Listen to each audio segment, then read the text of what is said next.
Welcome to the Scenario Podcast, your guide to mental health and well-being.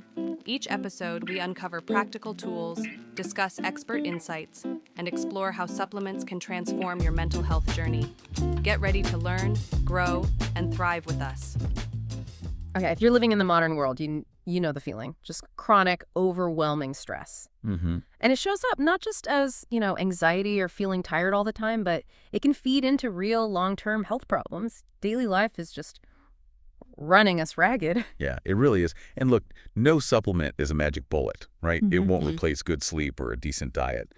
But what our sources are showing is that more people are wisely looking for targeted natural support. Right. So our mission today is a deep dive into the research which supplements actually seem to work for promoting calmness, for resilience, and how do they do it, physiologically. Yeah, because we're not just listing herbs here. The knowledge we're pulling out shows these compounds actually target specific pathways in your body. Exactly. Balancing stress hormones, enhancing mental clarity. They help your system deal with the pressure, not just mask it. That's the key insight, really. We're trying to move beyond just managing symptoms towards supporting the body's own ability to adapt to stress. And we've got evidence backing these natural approaches, showing they can genuinely improve how your biochemistry handles pressure. Okay, let's unpack this then. Our roadmap focuses on the heavy hitters, the ones that keep showing up in the research. Magnesium, that essential mineral.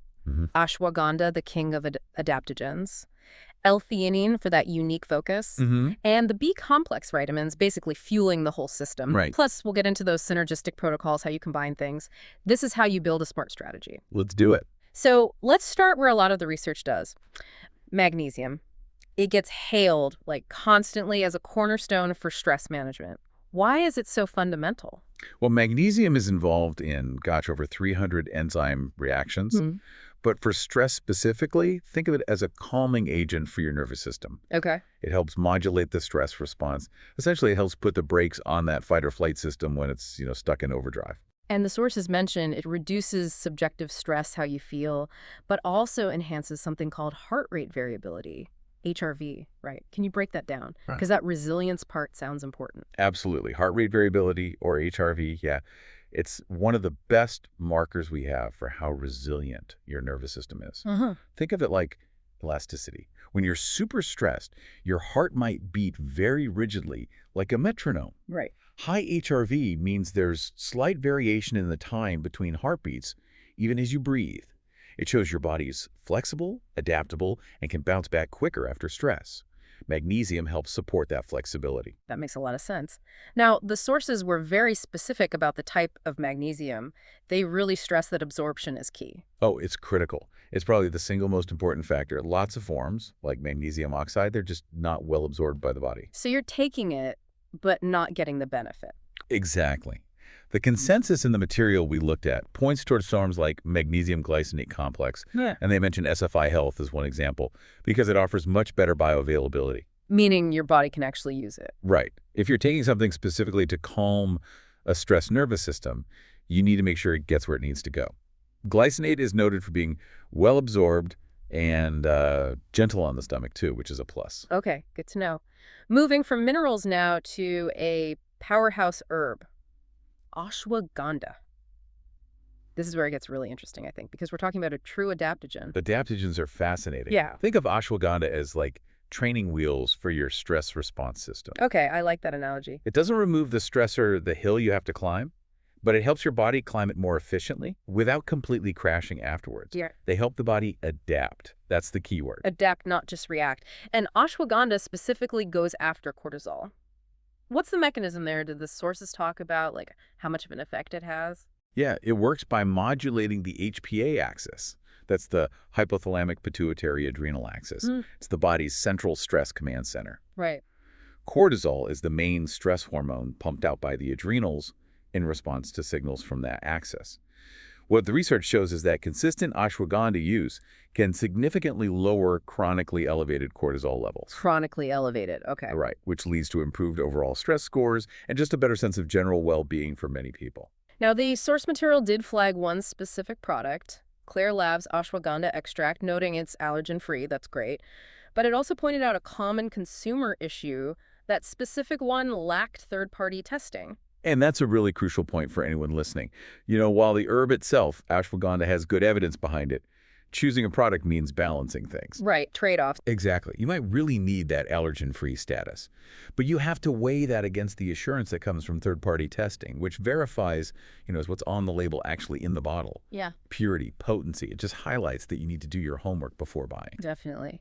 Okay, so if magnesium and ashwagandha are maybe the foundational long-game players for building resilience, what about someone who needs immediate calm right now? Maybe before a big presentation or just to get through a tough afternoon without feeling wired. That brings us perfectly to L-Theanine.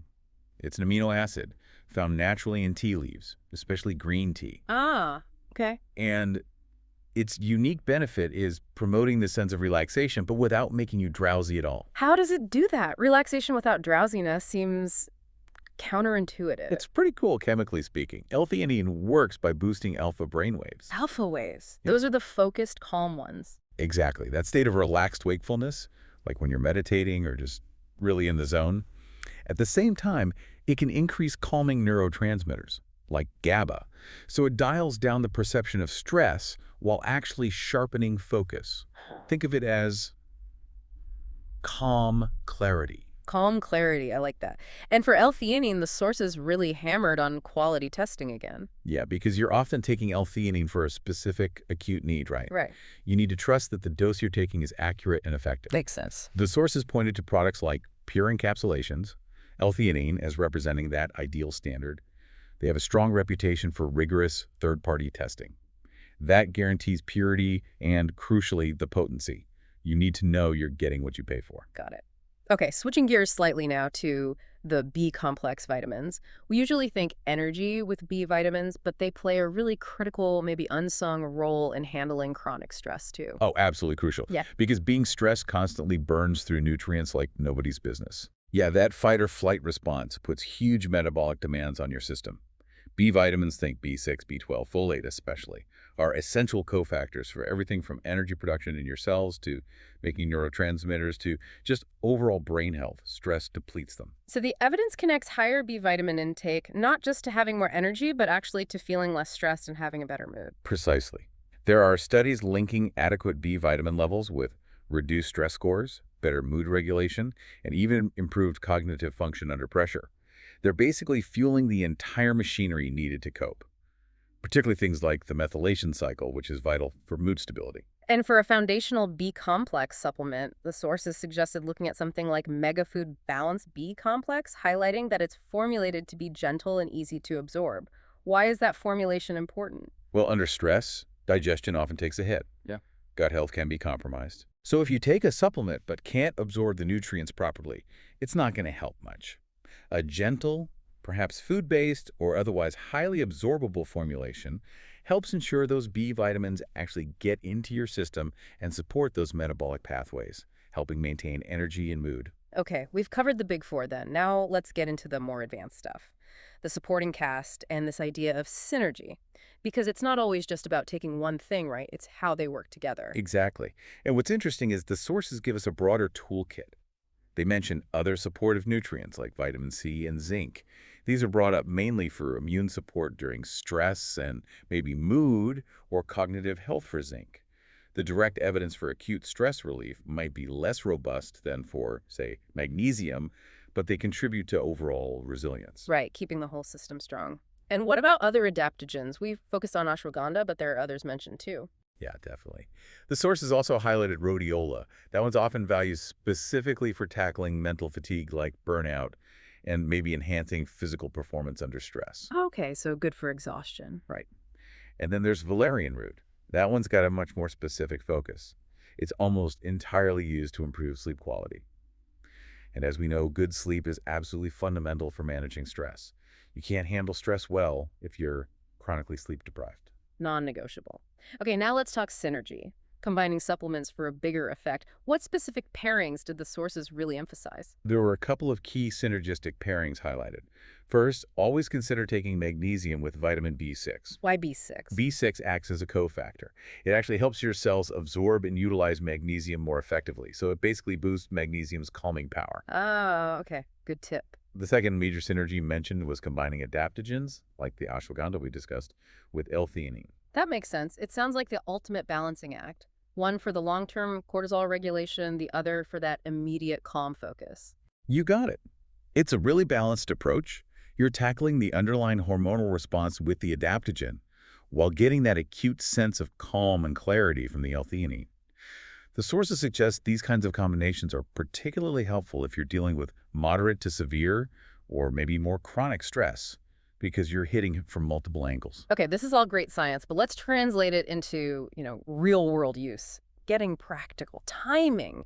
Does it matter when you take these things? Oh, absolutely. The timing can be pretty specific depending on what you want the supplement to do. You want to align its function with your body's natural rhythms and needs. Okay, so give us the rundown. Magnesium, because it's calming for the nervous system, is very often taken in the evening. It can help with relaxation and potentially improve sleep quality. Makes sense. What about L-Theanine, the focus one? That one's usually best during the day. You might take it as needed, maybe an hour before a stressful event, or just generally during the workday to enhance that calm focus without sleepiness. Right, you don't want that before bed. And B-complex. B vitamins, because they're all about energy metabolism, are almost always recommended in the morning.